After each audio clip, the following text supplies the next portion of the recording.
my bunnies, it's Sticky Strinkers here, and today I have for y'all another polymer clay tutorial. Again, this was a video request by the person. I will put their name right here, because I'm probably going to say your name wrong if I try to say it. And they requested, because I don't want to assume, they requested that I make Kayna from My Singing Monsters and Stog, S-T-O-G-G, and I was only able to make one this week because I also have a few other projects I'm working on the side besides just YouTube videos. There's a lot that I do during the week just for Etsy, for future projects and things like that. And there's more I want to get invested into soon. So if I decide to do the thing I'm thinking about, I'll keep y'all updated on it. But in the meantime, I was only able to do one. I'll try to do Stog later if I can. If not, I'm sorry, but I did make one at least, and she came out very, very awesome. I don't mean to toot my own horn, but she looks so good. It is not wanting to focus on her awesomeness. She's just too bright. It can't handle. I did the effects with paints, which you'll see in the beginning, what color paint you'll need, except for yellow. I forgot to include that, but that was a late in the game kind of decision. There was a lot of trial and error with this one. There is a lot of paint going on the top, the sides, the bottoms, and the crevices of the legs. She came out really good, like pretty accurate to the game itself. These eyelashes are on total fleek. I really like how that came out, and she's going to be posted for sale on my Etsy shop.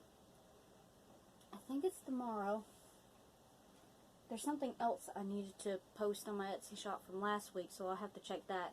Oh, it was Fozzie. So, you know what, I'll probably go ahead and upload her tomorrow, too. She needs to be uploaded, too. Hopefully, I'll actually upload it on Saturday and not Monday again like I've done the last 2 weeks. I work Saturday 8 hours, and when I get home, sometimes I'm just too tired to bother with it, but it's fine. I'll try to upload it as soon as I can. And she will be uploaded in a group listing along with... I forgot everybody's names. I know Ma, Furcorn. I know I said that wrong in my last video. Furcorn, her, Kayna, and Ma will all be listed in a group listing together. And I hope I'm saying her name right, but it's K-A-Y-N-A. And Volcano, Kayna, I'm assuming that's the pun they were going on. So I'm assuming that's her name. But anyways, my next week video will be a video that I want to try to do, so I don't know what it's going to be yet, but we will see. And then I will start alternating request videos, my videos, request videos, my videos. So it'll take a little longer to get to request if you ask me to make something, but I will get to it as soon as I can. And now I've been rambling for 3 minutes again, so let's go ahead and get on into this tutorial. I love you guys so much. Don't forget to like, comment, and subscribe, and let's get into this. See you there. Alright, for this tutorial you'll need the following colors: yellow, I used chocolate color brown, and plum purple. I also went on ahead and laid out all the paint colors I would need, which is black, white, purple, orange, and green. You also need yellow, because the mica powder that I use later just doesn't cut it. And I used black or pewter and yellow or gold mica powder. Anyways, onto the clay. We're going to start with the chocolate color clay and pre-roll all the balls we will need for the body. We're going to start with the one in the middle, the largest one, roll it into a very large teardrop shape. Then just scooch it up to a line to make sure it's nice and even, and just cut the tip off. Once you've done that, the little scrap piece you can put back in your pack of clay. And then you could take the teardrop itself, turn it over, and press it gently against your work surface so it'll be flat on the top and the bottom. Then I put a toothpick in it for stability. The reason why the tops are cut off is because I use the pointy parts for teeth, and then recycle the sticks for stability. It's all about recycling things here. Next, we're going to use the second largest ball at the top. This is going to be the head, so roll it into this egg-like shape. And then roll it in between your index and thumb over and over until you get this kind of peanutty kind of shape. And then after this, set it on your work surface and then cut the tip of it off, just like so. And then I also took it and indented the kind of like the middle of the head where the eyes are going to go. And I did this by actually holding it in the palm of my hand, not on the work surface, but it's just easier to take a picture this way. And this is what it looks like once it's done. Then you can go ahead and stick it on the toothpick. And now we're going to move on to the legs, so that'll be these two bottom balls. I rolled these out in the teardrop shapes. They're about 2 inches in length. Then I took my X-Acto, oh, I'm skipping a step. Then I used my thumb and my index finger and bent the feet into the shape I needed. And then now I cut off the excess using my X-Acto blade. I kind of jumped ahead of myself there. Whew. Don't know where my head's at. Then I just stood it up straight and cut off the toes. Well, cut out the toes by cutting 2 triangle shapes in each foot. And then you just press it on the back of the body and position it how you like. You can blend it into the body or just press it on. Either way is fine. Next, we're going on to the arms. So this is going to be the other 2 balls. Roll it out until about the same length. Press these down kind of flat with your fingers, a little bit different from the feet. And then once it's pressed nice and flat, still round on the top but flat on the bottom, you can cut the fingers out just like you did the toes. And then just like with the legs, you cut the tops of both off at a bias angle. They'll be about 1 inch in length. I cut them a little shorter than this. The arms need to be a little bit shorter. So cut them down to about 1 inch in length and then put them on the body. But don't glue them yet. Go ahead and take the arms back off because it'll be easier to work with them later. Now I did say I pre-rolled all the round balls we need, but that was a lie because I forgot for the spikes and things. These are going to be the spikes on her face, so it's going to be these 8 shapes, my lord. Then just roll them into tiny teardrop shapes, and then cut all the edges off of them. And then you can go ahead and stick all 8 of these on the face, like so. Pause it here so you can kind of get an idea of which size you need to do, how big you need to do it. Next, we're going to make her hair. So you're going to take 3 more, I cannot talk today, y'all, 3 more small brown balls. Roll them into about a 1/2 inch long in teardrop shape form.